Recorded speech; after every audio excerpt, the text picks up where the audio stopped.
Hi everyone, we'll just give it a couple more minutes to get everyone in.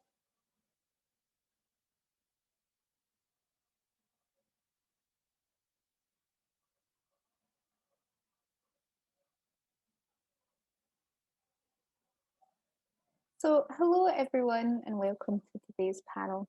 I'm Megan Mitchell, and for anyone who'd benefit from a visual description, I am a white woman in her mid-20s with short bobbed brunette and blonde hair, wearing metal framed glasses, sitting in a cream room with a keyboard and a film poster behind me, and a door slightly ajar so that my very elderly cat can come and go. We're using the Zoom automated captions today, and to facilitate that, I am consciously slowing my mile-a-minute Glaswegian pace of speech. A recording of the session will be available at a later date with full captions as well. As I said, I'm Megan. I'll be chairing today. I'm the producer of independent exhibition organisation Matchbox Cine and an academic, currently researching the roles of independent cinema in the age of on-demand culture in collaboration with Watershed. But perhaps more notably, I am the world's leading academic on Nicolas Cage's first film, Valley Girl. So I have form in making the illegitimate legitimate when it comes to cinema. I'm also a TikTok fanatic, believing that when Vertov dreamed, he dreamed in TikToks. Today's session is part of the wonderful Cinema Rediscovered, and I'm sure you've all already had the chance to check out the programme, but if not, head over to the Watershed website and have a look at a packed weekend of online sessions and screenings across venues in Bristol. But today we're here to dive deep into the meme-filled moving image minefield of TikTok. And I'm joined by an expert panel consisting of Kaylin Meadows, who's a screen culture student and who some of you will definitely know from her video essay, The Rise of Film TikTok, and Kathy Brennan, film journalist published in Sight and Sound, Movie, and Time Out London, to name but a few. And Kathy has recently taken on TikTok as another source and avenue of creative output. In the audience today, we may have people who, like myself, are glued to TikTok on a daily basis, people who have cautiously explored the app but not really got into the woods of TikTok, and perhaps some people with no experience of just how the whole thing works. So today will hopefully be useful for anyone as we pull back the curtains on film TikTok, how TikTok facilitates these types of communities, what videos are most common within these communities, and importantly hear from creators themselves about how they're using the app. We'll also be having a slight Q&A once we've had some insight from our panelists, so feel free to use the Q&A function below, and don't be afraid to ask anything. TikTok is a very new thing, relatively speaking. And Pam Hutchinson, in her opening lecture for Cinema Rediscovered, described early cinema as young cinema, a time abound with wonder and possibility of a new art form. And I think that's very true of TikTok as well. So to begin to lead us through the labyrinthine nature of an app that, if you go simply by news headlines, is a place of teen dance crazies, impenetrable unending referential humour, and maybe some not entirely legal data mining, we'll hear from Kaylin Meadows, who's going to offer us some background and context for the community on the app, who primarily create and engage with film-related videos. Over to you, Kaylin. Thank you. I'm going to share my screen now. And hopefully you can all see it. So hello, my name is Kaylin Meadows, sometimes better known on YouTube as Kiki Crazed, where I make video essays. And this is my film TikTok crash course. So in this presentation, I'm going to explain what film TikTok is, how it works, and what sort of things you can find on there. And so on screen right now, you can see some screenshots of film TikToks that I selected randomly one day. So you can see someone made a video of French New Wave essentials from Jean-Luc Godard. or opening versus closing shots in film. So this presentation is going to last about 15 minutes, and I'm going to build on my video essay, The Rise of Film TikTok, which I made almost a year ago, breaking down where film TikTok came from in relation to film history and online film culture. And there'll be a link to that video, as well as every TikTok that I talk about today, in a big PDF that will be, I think, in the chat and also online when this is uploaded later on. So I'm not going to be showing any video clips, I'm just here to give you the information so you can go on and explore it yourself. So first, some very basic background information. What is TikTok? TikTok is an app for creating, sharing, and watching short videos. And these can be created in the app.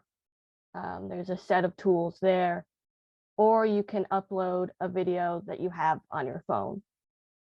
And they can be up to 3 minutes long, which is fairly new. It used to be only up to a minute. And so because it's audiovisual, sound is a very big part. TikTok is structured around sounds, which are audio tracks that are used and reused over and over across the app. So this can be pulled from TikTok's music library, which has hundreds, even thousands of existing songs. So you can add a song to your video. There's also, you can have a sound can be the audio from any existing video, so just someone talking. And sounds in general work similarly to hashtags, because every video that uses the same sound gets grouped together and put on a dedicated page.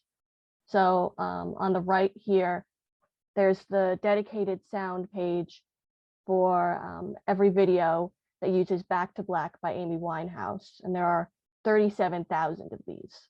And so the videos get grouped together in this way. To talk about TikTok, you need to also talk about the algorithm. So what is the mysterious algorithm? So the first aspect of it is the For You page, which is the sort of front page of the app. That's very heavily curated and tailored to you.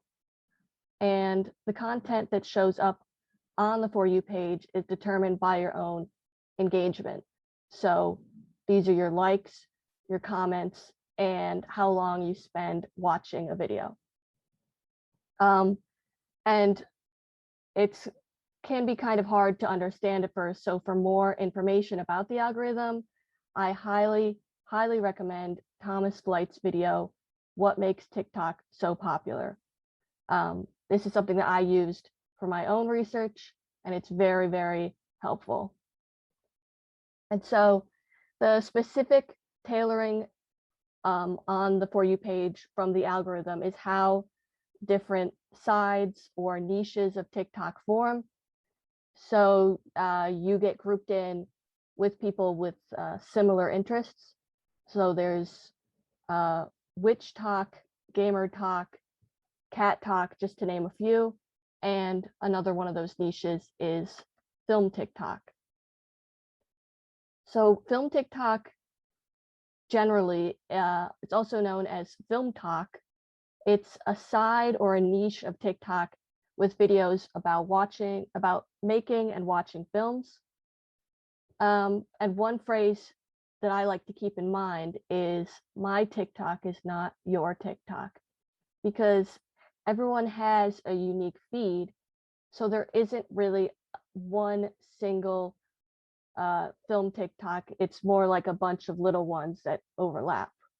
So when I'm talking about film TikTok, my focus is on young people who are watching films and sharing their thoughts in a more casual or informal way. Another important thing about Film TikTok is that it's special because it's personal. Everything on Film TikTok, it's talking about film in relation to the creator.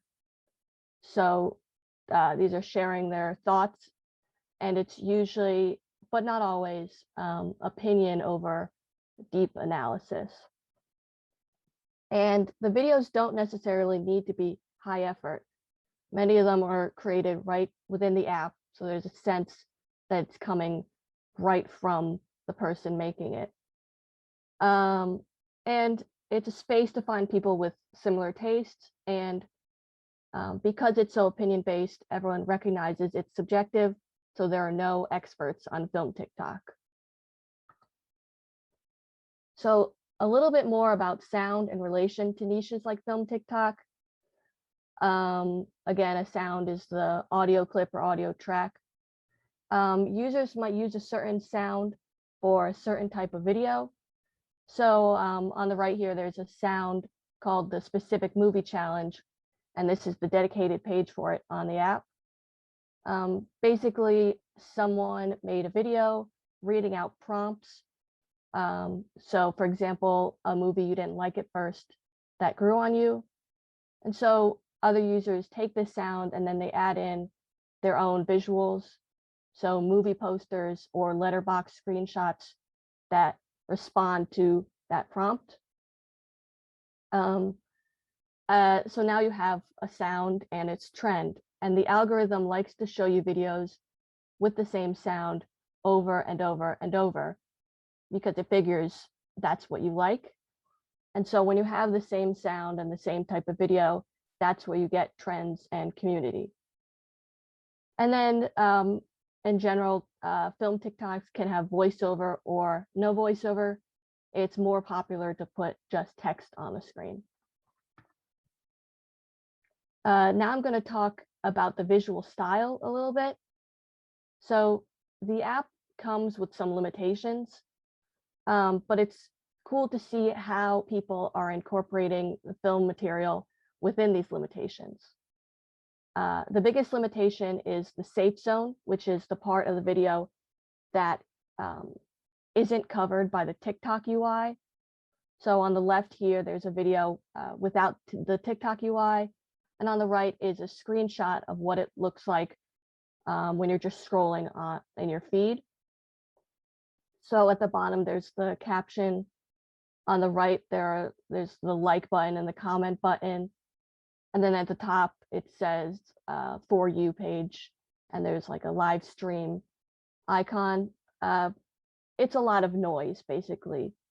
So there are limitations because you have to think about shot selection and framing, but it also opens up interesting possibilities for creative reframing, which I'll talk about in a moment. Here are those same pictures with an overlay on the right showing the safe zone. Another thing you have to think about is some people are viewing on smaller phone screens, so sometimes the video gets cropped even more. But overall, the top middle is the golden area. And here are some examples of creative reframing that respond to these limitations. So on the left, this creator has just done a solid color with the clip inserted in the upper middle area. In the middle is a full frame video, but the framing and the composition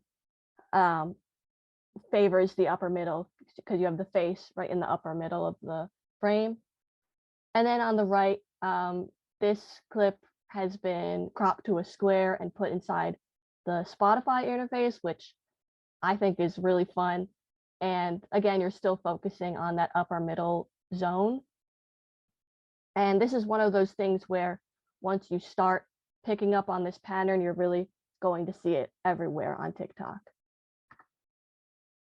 And then here is how TikTok handles captioning and subtitling. And this isn't just exclusive to film TikTok. This is across the app. It's very common. So on the left, those are how TikTok's own subtitles look within the app. So it's right above the video caption.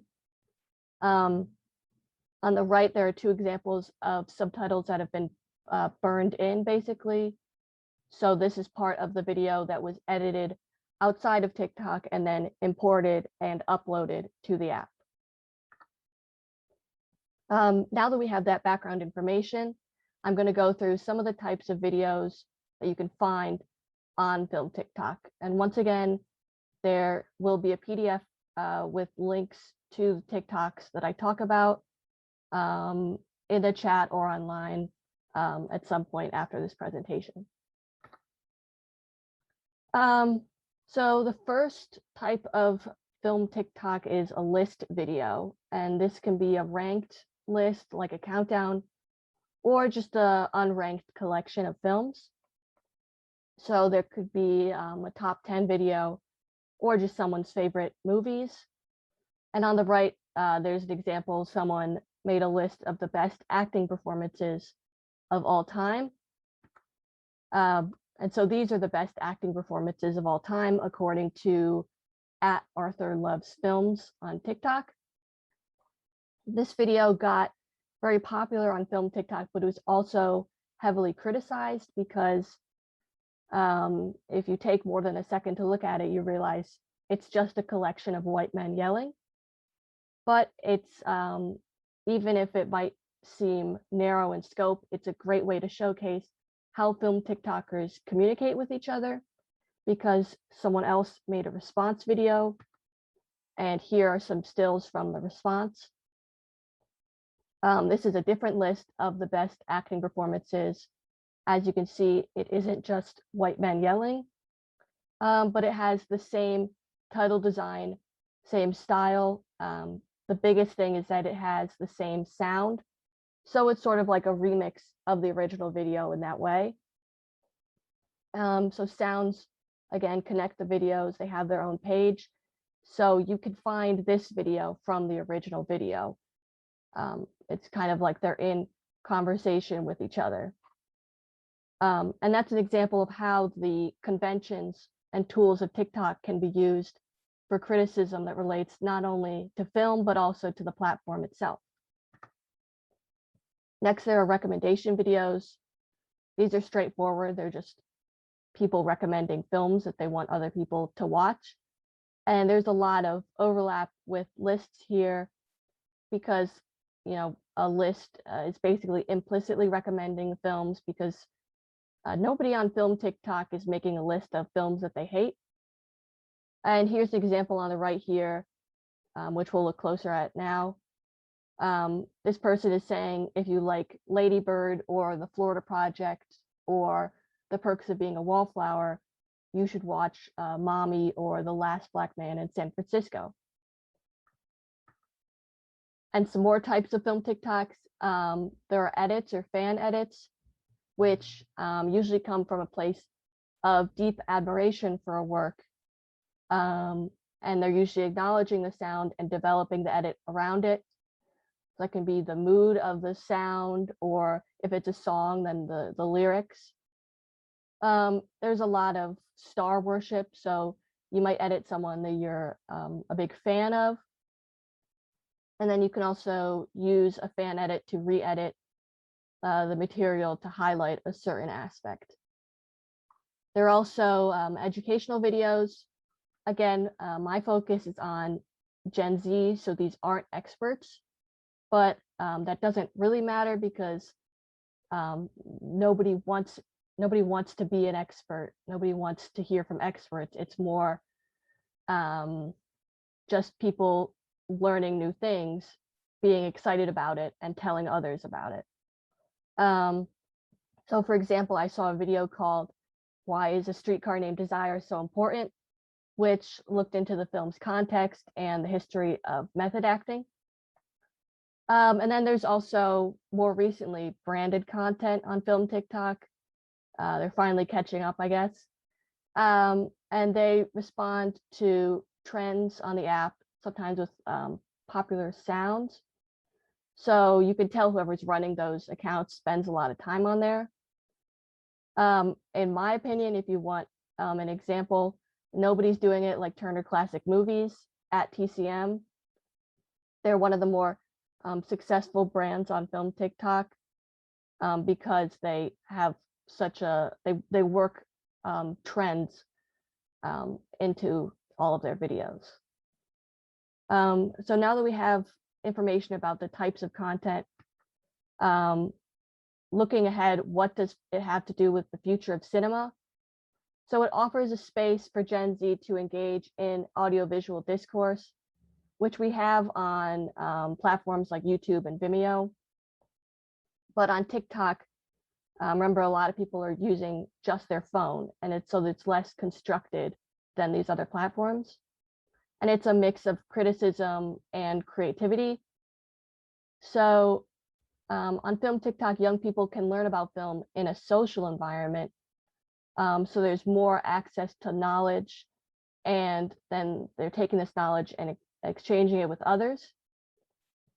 And then as you spend more time on the app, the For You page becomes a feed of tailored film recommendations that pushes you to expand your tastes and explore the world of film even more. I know I've watched a lot of films just because I saw them on TikTok.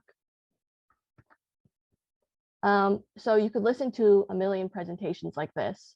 You know, maybe you went to my presentation yesterday and you're watching this again, but there's really only one way to truly get film TikTok, and that's immersion. You just need to spend time on it. And this is how they get you, because the app is designed to make you spend all of your time on it. So it kind of sucks you in. But every TikTok niche, like film TikTok, is a community and an ongoing conversation. So you really just have to join in. And as I wrap up here, you might wonder, how do you get to film TikTok? How do you find it? Maybe you downloaded the app, but you're just seeing dancing videos or something. So just look up film-related videos and creators, and there's some examples to get you started on the right here. And then when you see a film-related video, engage with it, which will tell TikTok that you want to see more stuff like that. So pretty soon, because it picks up on your preferences very quickly, you'll find yourself on film TikTok, where you can continue to curate your feed and see the types of videos that you're interested in. So with all that in mind, let me be the first to say welcome to film TikTok, and keep an eye out for a list of all the links that I referenced. Thank you. Thanks so much, Kaylin. And I must say, thanks to your video essay, which people can easily find on YouTube by searching The Rise of Film TikTok. It gave me an inherent understanding of Gen Z's interests in TikTok and overlapping film interests. And I think what you said today already chimes with just how exciting TikTok is when it comes especially to young people engaging with film, both the production and the consumption side. And one of those people creating videos within film TikTok is Kathy Brennan. So I'm going to spool up a few of Kathy's TikToks for you to enjoy before we have a chat with Kathy. This is where you see the scenes of doing online events.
So Kathy, could you join me on screen and we'll have a little chat about some of your wonderful work? And I think that there's some really nice uses of the uncluttered top left safe zone going on there.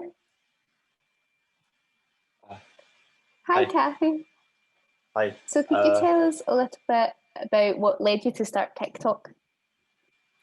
Yeah, sure. So I am still really new to TikTok. I'd been aware of it for a couple of years and had sort of intermittently browsed it, but I'd never really sort of understood the algorithm until recently. At the beginning of this month, so July, I was like feeling really burnt out creatively. And so I decided to start editing a little video in the style of a TikTok. So I just looked up the dimensions of a typical TikTok video, opened up Adobe Premiere Pro and started working on it. And my first one was the Marlene Dietrich one. I was lazy. Like I said, I was kind of burnt out. So I took audio from an essay I had written for my friend's website, Cinema Year Zero. I'd written an essay for them on Marlene Dietrich for their pre-Code Hollywood issue. I took a segment of audio that I had recorded for that in March, and I put clips over it. And thinking of accessibility, I made sure that the text was always visible, so you didn't have to hear me, you could also read it. And it was really interesting to think about film in this way, because obviously film is usually sort of like in landscape. Obviously on TikTok, it's portrait, and that poses like challenges which sort of really sort of like stimulates creativity. And it was a way, like I said, it was a way for me to sort of alleviate my burnout. And I had made the video with no intention of ever uploading it onto TikTok. It was only until I had finished it and I thought, yeah, what the hell, like what's the worst that could happen? Yeah, and so I uploaded it, and I was really surprised, and I was really touched that people on the app seemed to respond to it. And so I decided to have another go, and soon I had like a few TikToks. And do you find that people that are finding your work on TikTok are being drawn because of the types of films that you're using, the style, or just because of those much necessary hashtags? I don't know anything about the hashtag side of it. I do put like some thought into what I put, but looking at some of the comments, I know that I got one really lovely comment saying that they like the sound of my voice, which was really lovely to hear, because I tend to come across quite formal, and I have quite a deep voice as well. So I was worried I was coming across a bit stiff. So that was really lovely to hear. I don't know whether it's like the type of films that people are drawn to. I hope so. I mean, my main thinking is I want to sort of share films that I have seen with other people, because a lot of the films that I am showing in these TikToks are actually available on YouTube. So that last TikTok that you showed, that was a film from the Korean Film Archive's YouTube channel. The Korean Film Archive is incredible because they have a load of old Korean films with English subtitles like available, and some of them are in like 1080p, so like really good quality as well. And I guess like I kind of want to share that and say like, look, there's some really great stuff out here that you may not be aware of. Oh, that's such a nice use of the app. I want to bring Kaylin back in to open up our little Q&A section. So if anyone does have any burning questions for our panelists, please stick them in the Q&A or the chat. But I want to just jump off of that idea of hashtags and how you expand reach on the app and touch on something that concerns everyone and anyone involved or interested in TikTok, and that's the trend cycles. So are there trends on film TikTok? And I guess, Kathy, for you as a maker and someone who's using the app, are you viewing these trends, and do you feel compelled then to make to these trends?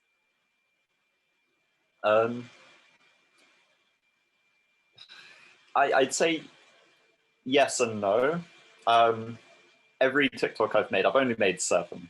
And each time I'm trying to do like a little bit of experimenting, not just with the video editing, but also with TikTok as a platform. So I've been mainly experimenting with the sounds. So like my most recent one I used, I think like was probably like the most popular sound at the moment is like, I think it's called like Spinning Monkeys or something. It's like quite a playful little tune. And I thought it went really well with like footage of silent comedy. So I took the some footage from the earliest surviving Chinese silent film, which is a comedy called Laborer's Love. And that was available on a YouTube channel called Modern Chinese Cultural Studies, which was created by an academic in America, I believe. I can't remember his name. But again, another really brilliant YouTube channel. So I used the sound to try and draw people into a film that they may not have known. And Kaylin, you've obviously had your eye on film TikTok for quite a while. What trends, other than the formats, I guess, of videos that you see repeated, have come and gone and lived and died in that time? There was one big trend like a year ago. It's kind of died out now, but like I guess I don't know if it has a name, but I would just call it the turn your phone trend, where people are asked to turn their phones and view the film in landscape, and then it would just be a collection of like pretty shots, I guess. And that was really big for a while. But now I don't even remember the last time I saw a TikTok asking me to turn my phone. Maybe that's an indicator that the vertical format nobody has an issue with anymore. I think also more recently there's like what I talked about, the specific movie tag. Like there's like tags of like, you know, talk about your comfort movies and stuff, and those are all connected to the sounds. Yeah, I don't know, trends, they come and go, but they don't always completely go away. And speaking of some things that never die, we have another question about Vine from the audience, from the wonderful Charlotte Little. Charlotte asks, do you think TikTok has attracted this specific demographic of film fans? Did we see this with Vine, which also used short features? And perhaps that's a question about why film fans are drawn to TikTok more over perhaps Twitter or Instagram. I think one big thing is that, because especially for young people, it's a very low barrier of entry because it's less intimidating, and you get to sort of, you know, if you want to learn more about film, it sort of incorporates it into your feed. So like if I open TikTok right now, I'll see like a film video, and then probably an Olympics video, because that's all over my For You page, like music, and it just sort of incorporates it, embeds it, so it's maybe less intimidating and it's more of a natural way to learn more about film. Yeah, and about Vine, I think, yeah, the difference is just the feed and how the feed works and how it just sort of pops things in, while on Vine you only see who you're following. I would I was never on Vine, so I wouldn't be able to talk about that. But one thing that attracted me specifically to TikTok as a film person was the fact that over the last, I'd say, like decade or so, platforms like YouTube have like become so professionalized, and that creates quite a high barrier for entry when all I really want to do is kind of sort of like explore creatively. And so TikTok, with that lower barrier for entry, allows me to do that. Yeah, and that directly links into one question that I was going to ask around quality and actually diversity of TikTok. Do you think that, first of all, TikToks and film TikToks have to have a certain threshold of quality? And do you think that compared to Letterboxd and film Twitter, that TikTok's got a more diverse range of voices represented on it?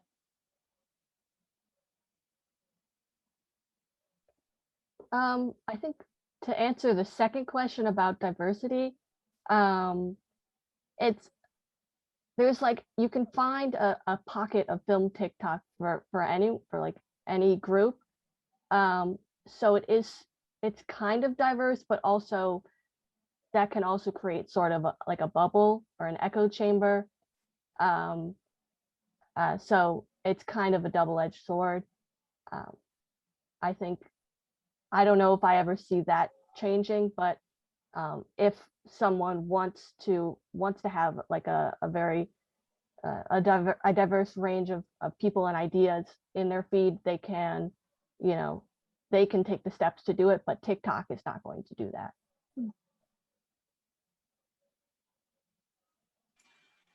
Yeah, to be perfectly honest, I'm not entirely sure sort of like about the diversity of film TikTok, simply because I'm still very new. I've been there less than a month. What I can say about sort of the quality is that I think it's not so much like it's mandatory that there's like a certain threshold for quality. I think it's more that there's more space to be a little bit messy. I've seen some absolutely beautiful film TikToks. Particularly, there was an anime TikTok that uses graphics like incredibly. Like, it's very sort of like crisp images, and just looks stunning. I I tend to be sort of like a bit of a perfectionist, but I'm also very aware of my own limitations as a video editor. I don't have a very good laptop. I mentioned before this talk that it's a decade old. You can probably tell by the quality of my webcam. So Premiere Pro is very slow for me, and I'm still figuring out how to use different effects.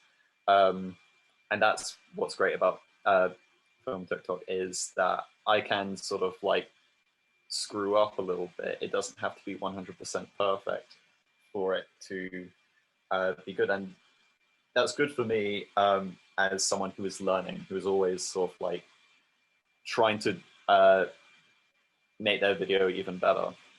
So yeah, I'd say there's more space to experiment and to occasionally fail, and that's why I appreciate about it. I definitely, that a lot of that chimes with my experiences as a failed film TikToker. I made a couple of film TikToks just to see the functionality of the in-app editing, and just the Goliath task that people have when they're editing film TikToks to look as visually amazing as they are is so stark. I had to download a whole film onto my phone and like cut back. It was very, it felt very DIY compared to something like that, but very freeing. We've had another question from the audience. This comes from Elle, and Elle asks, what are your thoughts on the video essay that have become very popular in academic circles for presenting videographic criticism? And I think you can both speak very well to this. Yeah, definitely. I mean, the reason that I got into film TikTok in the first place is because I got into video essays a lot more.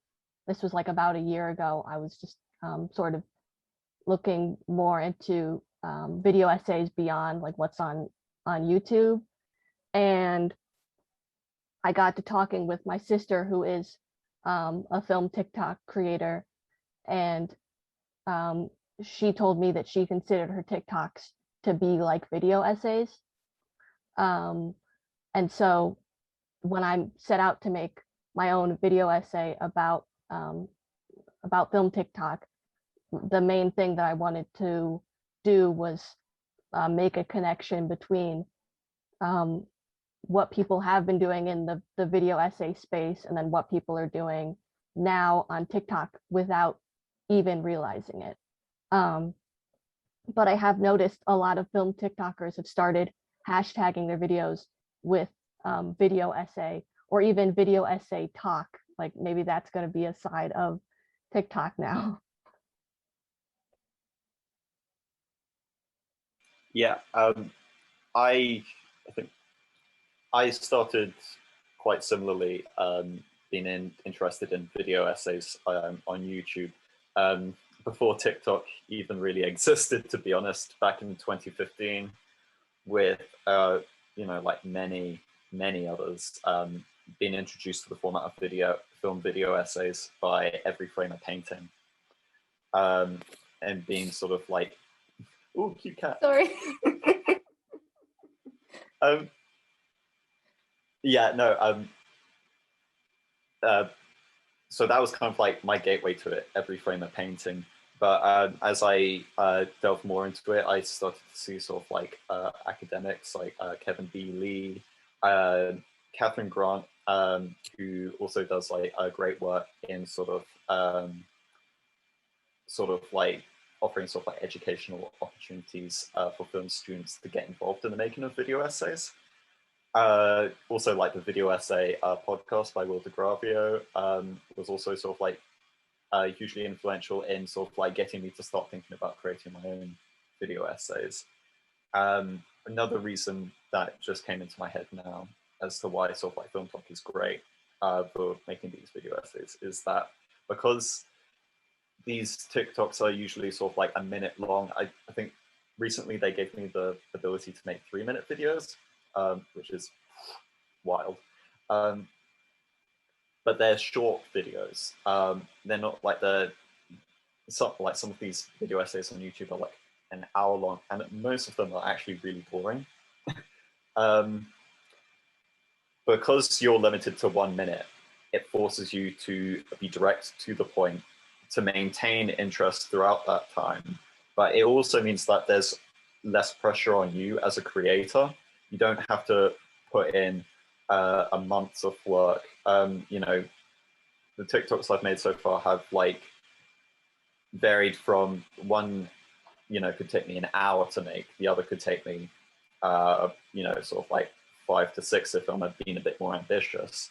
But either way, it's not a huge time sink, and so there's not this huge pressure to complete a gargantuan project, and that's something that is, so it's less stressful, and that's something that I also appreciate about TikTok as a platform.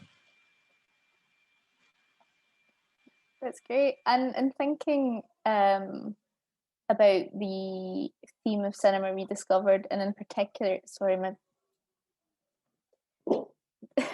1971. What are the films that are popular in film TikTok, and is there space? I guess, Kathy, you found space for films that are older and perhaps stereotypically not Gen Z fare as cinemas would consider them. So, Kaylin, could you maybe talk about, I guess, the development of taste that we might have seen across film TikTok in the last year?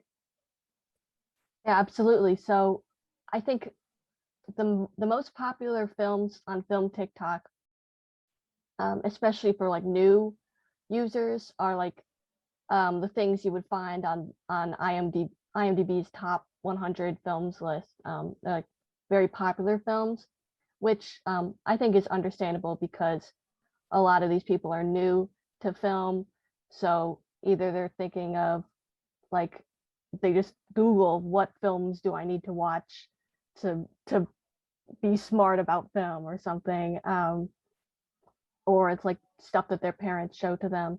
But then a lot of times I've noticed over the past year and a half, users will sort of evolve and develop their tastes, and being exposed to other people's tastes in film helps them discover new things to watch. And so there's definitely film TikTok is in a different place than it was a year ago because there's a lot more independent films being talked about, international films, things like that.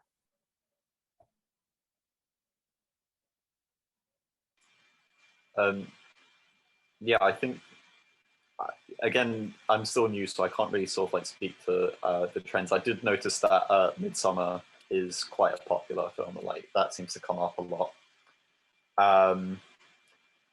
But also, I think like One Car Ride's Fallen Angels as well is quite popular as well. So I guess that kind of like skews older. I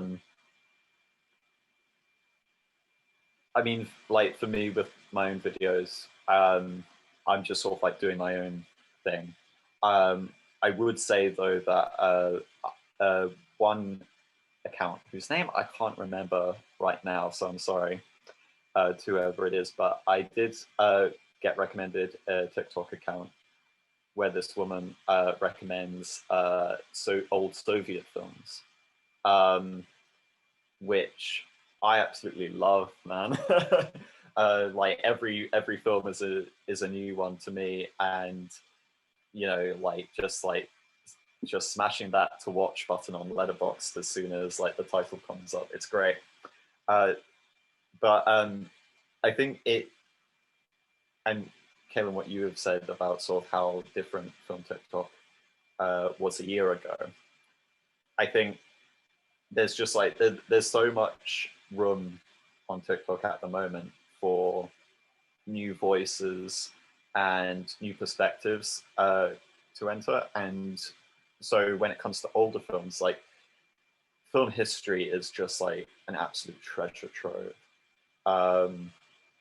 Even looking at something as narrow as like a specific national cinema, like British cinema, you know, the BFI Players like archive is, you know, chock full of amazing stuff that could be utilized on film TikTok. Just thinking off the top of my head, there's an old advert for a pale ale from I think 1961 featuring a young Michael Caine. That could be something on film TikTok where you could take the tangerine speech from The Dark Knight or something, you know? There's like so much opportunity. I have to totally agree, and I think that that's one of the key things that, or one of the reasons that we're here today, is that the timeline of film TikTok is still so young and so short that there's so many opportunities for intervention and that type of assistance of taste development with these young, new, fresh film fans. We're coming towards the end of this session, so if anyone does have any questions that they would like to get just in under the time, please do stick them in the Q&A function. I would just like to ask our esteemed panelists what they think, this is only a small question, what they think the future of film TikTok is, or personally what they would like to see the future of film TikTok being.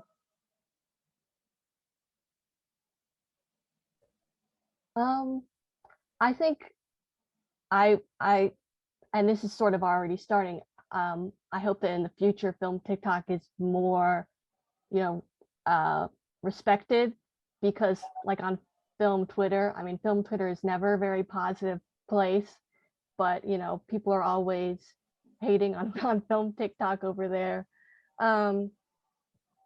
something else that actually my sister was asking me about. It's kind of this question of thinking about the film festivals that are coming up, especially as some of them are staying online.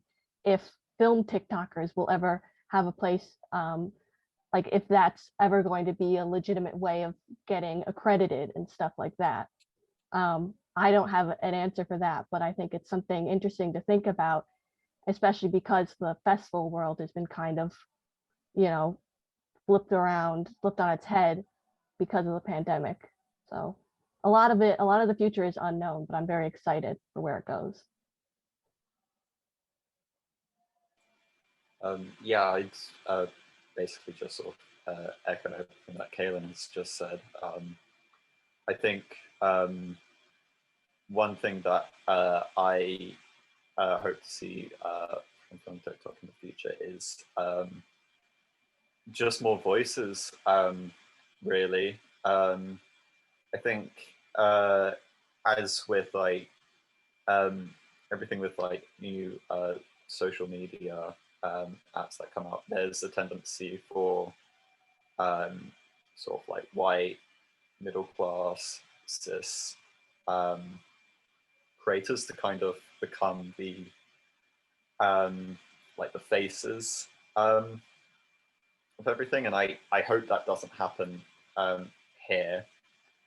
On a more sort of on the more formal side, I hope that there is more space for experimental, not just experiment with form, but more sort of appreciation for experimental film, and maybe sort of like feedback between the two, where sort of experimental films may take cues from TikTok, and TikTok starts to sort of like spread more awareness about the experimental film world and experimental film history. That would be a great development, and hopefully in the future we'll even see some TikTok film festivals. So that about brings us to the end of our explanation of the new cinematic landscape of TikTok. Hopefully this session has been useful in unraveling the messy nature of film TikTok. And if these experiences aren't your experiences of film TikTok now, or when you get on the app, I just wanted to reiterate one of Kaylin's rightful mantras: your TikTok is not my TikTok, or my TikTok is not your TikTok. I think we're going to be hearing even more about TikTok as more young people and more people in general pick up recommending, engaging with, and exploring films in ways cinemas and festivals are perhaps reluctant to facilitate them to do so, and are finding their own communities online. If you would like to reference back to this session, a captioned version will be posted sometime in the future, so check the Cinema Rediscovered channels for that. Otherwise, all that is left for me to do is thank our wonderful panelists and you, the audience. Enjoy the rest of Cinema Rediscovered, and please do follow all of us on TikTok.